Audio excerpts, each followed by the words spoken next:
14 سال کا تھا جب مالکن مجھے اپنے گھر لے گئیں۔ روز مجھے 150 روپے دیتی اور مجھ سے اپنے پچھواڑے کی مالش کرواتی۔ میں جی مالکن کہہ کر 150 میں راضی ہو جاتا اور منہ نیچے کر کے مالش کرتا۔ لیکن ایک رات مالکن کہنے لگی، کامی پتر آج کمرے کی لائٹ بجھا دے۔ میں نے خاموشی سے لائٹ بجھا دی۔ میرے ہوش اڑ گئے۔ میرے ہاتھ بری طرح سے کپکپا رہے تھے۔ لڑکپن کی جس عمر میں گزر رہا تھا، یہ دور ایک لڑکے کے لیے بہت اہم دور ہوتا ہے، کیونکہ اپنی مخالف جنس کی طرف توجہ بڑھنے لگتی ہے۔ ایسے میں کسی کی کمر کی مالش کرنا میرے لیے کسی آزمائش سے کم نہیں تھا۔ جب مالکن نے مجھے اپنی کمر کی مالش کا کہا تو میں کچھ دیر تو انہیں حیرت سے تکتا رہا۔ میں یہ کیسے کر سکتا تھا؟ یہ بات بہت شرم کی تھی، لیکن میرے ابا نے کہا تھا کہ مالکن کی کسی بات کو انکار مت کرنا، بڑی رحم دل خاتون ہے، اگر تم نے اس کے دل میں جگہ بنا لی تو تنخواہ سے زیادہ پیسے بھی دے دے گی۔ پیسے انہوں نے مجھے دیے تھے، وہ بھی پورے 150، اور یہ کہا کہ یہ پیسے صرف تمہارے ہیں۔ میں خوش بھی ہوا تھا، لیکن جب انہوں نے کہا کہ میری کمر پر تیل کی مالش کر دو تو میں اس کا منہ تکنے لگا۔ وہ کیسے ایک لڑکے سے مالش کروا سکتی تھی؟ میں نے کچھ نہ کہا، لیکن میں اس وقت پوری طرح سے گھبرا گیا۔ وہ مجھے اپنے کمرے میں لے گئیں، پھر بیڈ پر لیٹ گئیں اور مجھ سے کہنے لگیں کہ ان کی کمر پر تیل لگا دو۔ جب میں نے ان کی کمر سے قمیص اوپر کی تو ایک دم سے آنکھیں بند کر لی۔ جو تیل انہوں نے مجھے دیا تھا، میں نے وہ بند آنکھوں سے ہاتھ پر ذرا سا انڈیلا اور ان کی کمر پر لگانے لگا۔ میری کوشش یہی تھی کہ سارا فوکس صرف اپنے کام پر کروں۔ میں نے اپنی نظروں کو ایک بار بھی ان کی کمر پر نہیں اٹھایا، بس نظریں جھکائے ان کی مالش کرتا رہا۔ مجھے یاد آنے لگا کہ جب میں نے یہاں کام شروع کیا تھا تو شروع کے دنوں میں جب میں معمول کے مطابق مالکن کے کمرے میں داخل ہوا تو مجھے مالکن آج کچھ بدلی ہوئی سی محسوس ہو رہی تھی۔ مجھے لگا ان کی رنگت کچھ سرخ سی ہو رہی ہے اور ان کا چہرہ بھی پسینے میں ڈوب رہا تھا۔ وہ گٹھری سی بنی جانے کیا کر رہی تھی، مجھے دیکھتے ہی جھٹکے سے سیدھی ہوئی اور مجھ سے نظریں چرانے لگی۔ میں کچھ حیرت سے مالکن کو دیکھ رہا تھا۔ مجھے لگا ان کی طبیعت ٹھیک نہیں ہے۔ میں ویسے ہی ہمیشہ مالکن کی خدمت خاموشی سے کرتا، مگر آج میں نے کچھ ہچکچا کر مالکن کو دیکھتے ہوئے پوچھ ہی لیا۔ میں نے کہا، مالکن کیا آپ ٹھیک ہیں؟ آپ گھبرائی ہوئی کیوں ہیں؟ میرے لہجے میں خود بخود احترام اور نرمی آ گئی۔ میں مالکن کی دل سے عزت کرتا تھا اور مجھے ان کی گہری فکر تھی، کیونکہ وہ میری مالکن ہی نہیں بلکہ محسن بھی تھی۔ کم عمری سے ہی انہوں نے مجھے سہارا دیا تھا اور میری مفلسی میں ڈوبی زندگی کو خوشحالی میں بدلنے میں مالکن کا اہم کردار تھا۔ مجھے پرواہ نہیں تھی، بدلے میں چاہے مجھ سے جیسا بھی کام لیا جاتا تھا، مگر ان کے دیے گئے پیسوں سے میری زندگی بدل گئی۔ میرے گھر کے حالات بدل گئے تھے۔ میرے سوال پر مالکن نفی میں سر ہلاتے ہوئے مجھے تسلی دے رہی تھی کہ وہ بالکل ٹھیک ہیں، مگر ان کے الفاظ کے برعکس مالکن کا چہرہ صاف نظر آ رہا تھا کہ وہ کچھ چھپا رہی تھیں اور ان کو اس وقت کوئی پریشانی ضرور تھی۔ کئی ماہ تک انہوں نے مجھ سے اپنے گھر کے مختلف کام بھی کروائے۔ آج پہلی بار مالش کے لیے کہا تو میں بری طرح سے گھبرا گیا تھا۔ ایک تو وہ پورے گھر میں رہتی بھی اکیلی تھی، نہ شوہر تھا نہ ہی کوئی اولاد تھی، اس لیے یہ بات سن کر پہلے تو میں خاموش ہو گیا، لیکن آج میں نے مالش کر دی تھی، لیکن پورا وقت میرے ہاتھ بری طرح سے کانپ رہے تھے۔ مجھے لگا مالکن بس ایک ہی دن ایسا کروائیں گی، لیکن اب تو وہ روز مجھ سے مالش کروانے لگی تھی۔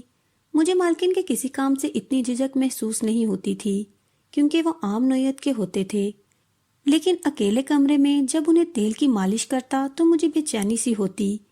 اور ایک عجیب بات یہ بھی تھی کہ جب میں نے مالکن کی مالش شروع کی تھی، مالکن بڑی مہربان نظروں سے مجھے دیکھنے لگی تھی۔ مجھے پہلے 150 دیتی تھی، لیکن اب تو 300-400 دے دیتی تھی۔ نہ جانے مجھے ان کی یہ مہربانی کھٹکنے لگی تھی۔ آج بھی میں روزانہ کی طرح مالکن کی مالش کرنے کے لیے ان کے مخصوص روغن کی شیشی اٹھا لیے کمرے میں داخل ہوا۔ میں 14 برس کی عمر سے مالکن کے پچھواڑے کی مالش کر رہا تھا۔ شروع میں مجھے یہ کام بہت شرمندہ کرتا تھا اور میں الجھن بھی محسوس کرتا تھا۔ مجھے مالکن پر غصہ بھی آتا تھا کہ نہ جانے وہ کس تسکین کے لیے مجھ سے یہ کام لیتی ہے، مگر میری مجبوری تھی کیونکہ مجھے تو پیسے چاہیے تھے اور مالکن مجھے روزانہ اس کام کے بدلے 150 روپے دیتی تھی، اس لیے میں خاموشی سے مالکن کا یہ کام کرتا رہا۔ یہ تو بہت بعد میں مجھ پر انکشاف ہوا تھا کہ مالکن مجھ سے یہ کام کیوں لیتی تھی۔ میں مالکن کی روغن اٹھا کر مالکن کے بستر پر بیٹھا اور اچانک مالکن بولی، کامی پتر آج لائٹ بجھا دے۔ میں چونک کر مالکن کو دیکھنے لگا۔ مجھے گڑبڑ کا احساس ہو رہا تھا مگر کچھ بتانے کو تیار نہیں تھی۔ بہرحال میں نے لائٹ بجھا دی اور اندھیرے میں اندازے سے چلتا ہوا مالکن کے بستر پر پہنچ گیا۔ اچانک اندھیرے میں مجھے محسوس ہوا کہ مالکن بستر پر لیٹ گئی ہے۔ ابھی میں مالکن کی طرف ہاتھ بڑھاتا کہ مالکن نے روک دیا اور میرے ہاتھ پکڑ کر مجھ سے جو بات کہی، میرے ہوش اڑ گئے۔ میرا دل بری طرح دھک دھک کرنے لگا اور میں خاموشی سے اپنی جگہ پر بیٹھ گیا۔ میرے لیے حرکت کرنا مشکل ہو رہا تھا۔ میں مالکن کی بات سن کر اندر تک ہل گیا۔ میں ترکی کے ایک گاؤں میں رہتا تھا۔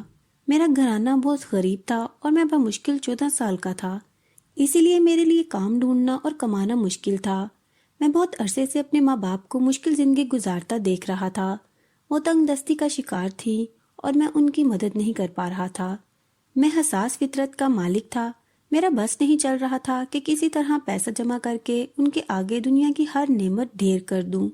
میں کامیاب انسان بن کر ماں باپ کی مدد کرنا چاہتا تھا اور انہیں اچھی زندگی دینا چاہتا تھا۔ تعلیم حاصل کرنا میرا خواب تھا کیونکہ میں جانتا تھا کہ تعلیم حاصل کر کے ہی کامیاب ہو سکتا ہوں۔ میرے پاس اتنی تعلیم حاصل کرنے کے لیے بھی اخراجات کی کمی تھی۔ ہمارے گھر میں کھانا پینا ہی مشکل تھا، لیکن میں جانتا تھا کہ اگر میں اپنا یہ شوق ظاہر کر لیتا تو یقیناً میرے ماں باپ بھی اپنی زندگی کو مزید مشکل میں ڈال کر مجھے پڑھاتے اور میں اتنا خود غرض نہیں ہو رہا تھا۔ میں نے اپنا شوق اپنے اندر دبا دیا اور یہ بات مجھے اور بھی زیادہ اداس کرتی تھی۔ یہ انہی دنوں کی بات ہے جب میری زندگی میں مالکن آئی۔ مالکن بڑی عمر کی عورت تھی اور اکیلی رہتی تھی۔ ان کے شوہر نے ان کو طلاق دے دی تھی اور ان کی کوئی اولاد بھی نہیں تھی۔ مالکن کے پاس بہت پیسہ تھا مگر وہ تنہا رہتی تھی۔ ان کی بہت سی زمینیں ہمارے گاؤں میں بھی تھی۔ مالکن کو اپنی زمینوں پر کوئی ضروری کام پڑ گیا تھا۔ ان کا ہمارے گاؤں میں آنا ہوا تو انہوں نے مجھے فارغ گھومتے دیکھا اور مجھ سے پوچھا کہ میں اسکول کیوں نہیں جا رہا اور پڑھتا کیوں نہیں ہوں۔ تو میں نے اداسی سے انہیں اپنے سارے حالات بتائے اور کہا کہ میں اپنے حالات کی وجہ سے نہیں پڑھ سکتا۔ اگر میں تعلیم حاصل کروں گا تو گھر میں کھانا پینا ختم ہو جائے گا۔ میری بات پر مالکن کسی سوچ میں ڈوب گئیں۔ پھر میرے گھر آ کر میرے ماں باپ سے بات کی اور کہا کہ انہیں گھر کے لیے چھوٹے موٹے کاموں کے لیے کم عمر لڑکے کی ضرورت ہے۔ میرے ماں باپ ابھی اسی سوچ میں تھے کہ اپنی کم عمر بیٹے کو کیسے اتنی سی عمر میں کام پر لگا دیں، اور شاید وہ لوگ میرا سوچ رہے تھے کہ کہیں میں انہیں غلط نہ سمجھ بیٹھوں۔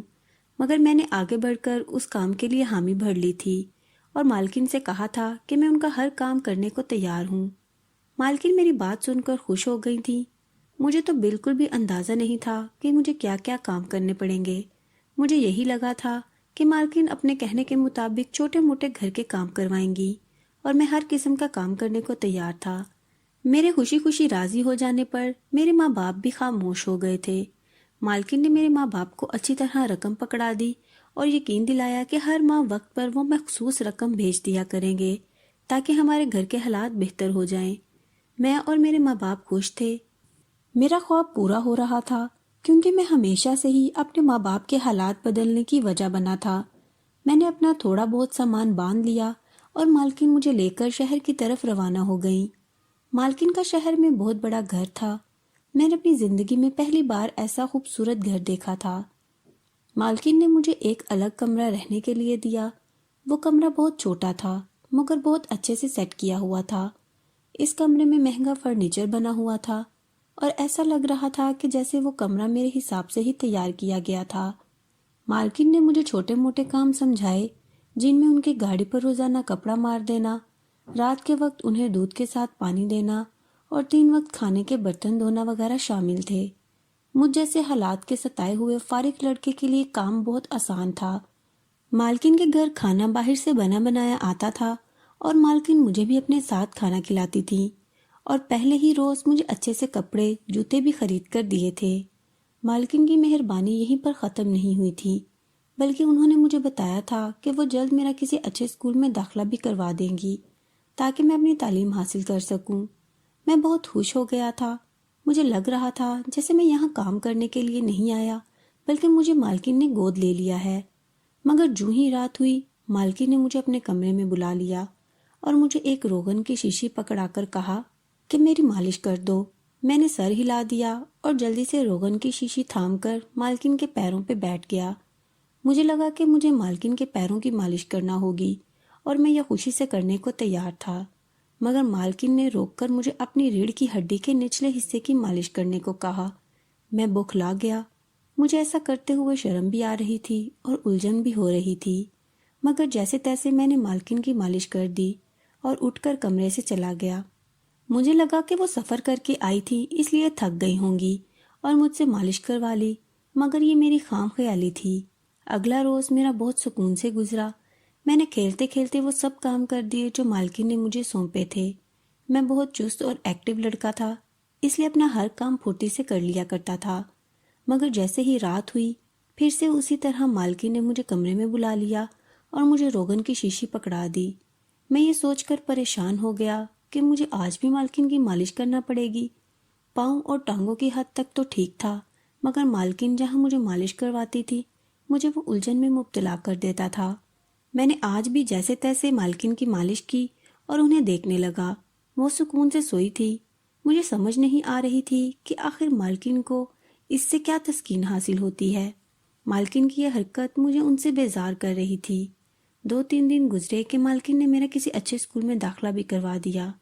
میں مالکن کا مشکور تھا، مگر مالکن کی مالش کرنا مجھے برا لگ رہا تھا۔ مالکن نے یہ معمول بنا لیا تھا کہ وہ روزانہ مجھ سے مالش کا کہتی تھی۔ میں ان کے احسانوں تلے دبا ہوا تھا، اس لیے منہ بنائے جی مالکن کہہ کر ان کی مالش کرنے لگتا تھا۔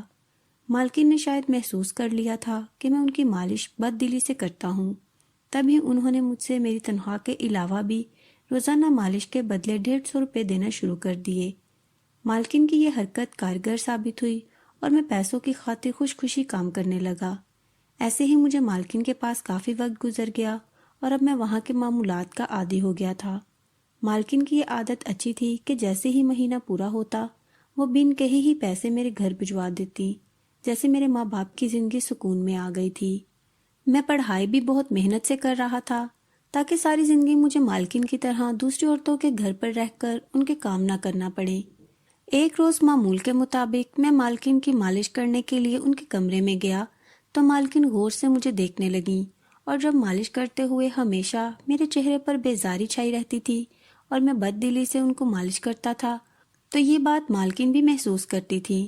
تبھی اس روز مالکن مجھے غور سے دیکھتی رہیں اور پھر بولی کہ میں جانتی ہوں کہ تمہیں میرا یہ کام کرنا برا لگتا ہے، مگر میں مجبور ہوں، اس لیے تمہاری بد دلی کے باوجود تم سے یہ کام کرواتی ہوں۔ مالکن کا لہجہ اداسی میں ڈوبا ہوا تھا۔ میں چونک کر مالکن کو دیکھنے لگا۔ میری نا سمجھی پر مالکن نے مجھے اپنی مجبوری بتائی تو میں ساکت رہ گیا اور شرمندگی سے میرا برا حال ہونے لگا۔ مالکن نے بتایا کہ انہیں ریڑھ کی ہڈی کا مسئلہ لاحق ہے، جس کی وجہ سے وہ رات مالش کیے بنا سو نہیں سکتی۔ اس کام کے لیے مالکن نے نرس لڑکیاں بھی رکھنے کی کوشش کی تھی، مگر سبھی کوئی نہ کوئی بہانہ بنا کر کبھی جلدی جلدی مالش کر دیتی تھی اور کبھی مالش کیے بنا ہی سرے شام چلی جاتی تھی۔ مجبوراً مالکن نے مجھے کام پر رکھا تھا اور مجھ پر اتنے احسانات کیے تھے تاکہ میں ان کی مالش کرتے ہوئے منہ نہ بناؤں۔ اتنا بتا کر خاموش ہو گئی اور میں مالکن کی بات پر بری طرح شرمندہ ہو گیا۔ مجھے اپنے رویے اور بیزاری پر افسوس ہوا۔ جس عورت نے مجھ پر احسان کیا تھا میں اس احسان کا بدلہ نہیں اتار پایا تھا، اور اس روز کے بعد میں پورے دل سے مالکن کی مالش کرتا تھا اور کبھی منہ نہیں بناتا تھا۔ مالکن مجھ سے خوش رہنے لگی تھی۔ میں اب جوان ہو گیا تھا اور مالکن بہت بوڑھی ہو چکی تھی۔ روز معمول کے مطابق مالکن کی مالش کرنے کے لیے کمرے میں گیا تو مالکن کی حالت خراب لگ رہی تھی۔ میرے پوچھنے پر بھی مالکن بتانے کو تیار نہیں ہو رہی تھی۔ جب میں مالش کرنے لگا تو پہلی بار مالکن نے مجھے لائٹ بجھا دینے کا کہا تھا۔ میں حیران ہوا، مگر میں نے ان کے کہے پر عمل کیا اور ان کے پاس بیٹھ گیا۔ اس وقت مالکن نے میرے ہاتھ تھام کر مجھ سے کہا کہ آج میری طبیعت بہت خراب ہو رہی ہے اور مجھے سینے میں تکلیف ہو رہی ہے۔